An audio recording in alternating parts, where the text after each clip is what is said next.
Bonjour, je m'appelle Daniel Emari. J'enseigne à l'École polytechnique fédérale de Lausanne, qui est l'une des deux universités d'ingénieurs en Suisse, avec sa grande sœur, l'École polytechnique de Zurich.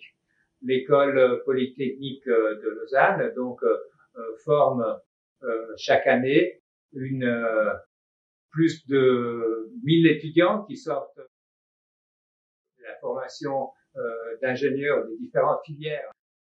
J'ai en fait différentes casquettes parce que je suis à la section de physique et j'ai le rôle de vice-directeur académique de la section de physique et je m'occupe en particulier des travaux pratiques. Nous donnons une grande importance en fait à la formation pratique des étudiants et naturellement nous voulons que nos étudiants soient à même de travailler avec un équipement qui soit des plus modernes, hein, qu'ils puissent en fait dans leur métier d'ingénieur ensuite avoir un background, avoir une pratique sur un équipement qui est à la pointe de la technologie. J'aimerais plutôt faire de la physique expérimentale plus tard. C'est encore à voir. Mais justement, les TP me permettent d'avoir un large panel au niveau des expériences et d'avoir une claire idée de ce que je pourrais faire plus tard. Aussi, avoir les instruments à disposition similaires à ce que l'on pourrait avoir plus tard. Ça m'aide déjà à me familiariser avec ces instruments-là. La section de physique insiste beaucoup sur la formation pratique de nos étudiants. C'est pourquoi nos étudiants commencent des travaux pratiques dès leur entrée à l'EPFL, dès leur première année.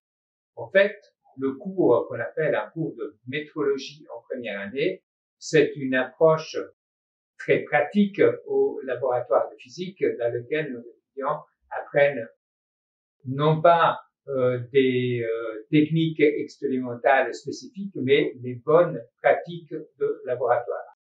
Les TP ici, apportent beaucoup de connaissances pratiques sur les machines, notamment qui concernent la sécurité. Et ça permet aussi d'avoir une introduction à différents domaines de la physique qu'on voit pas forcément dans nos cours. Dans le cadre du renouvellement des expériences que nous avons ici, bien nous avons acquis cette expérience de thermogravimétrie, donc le TEMS1, qui nous permet de faire de l'analyse des transformations de matériaux, l'analyse de réactions chimiques qui se font dans les matériaux et ceci dans le cadre de projets dans lesquels les étudiants analysent l'évolution du matériau. So our task in this lab course is first we will do the temperature calibration and the fusion energy calibration with several type of pure metal, and after that, we will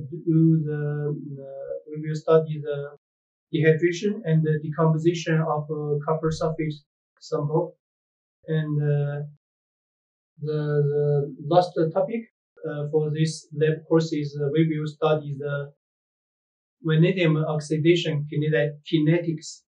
Donc, nos étudiants sont vraiment confrontés avec la réalité du laboratoire et il faut dire que effectivement l'appareil avec le logiciel qui va avec sont extrêmement faciles d'utilisation et donc on peut mettre vraiment l'accent sur la physique des phénomènes avec cet appareil.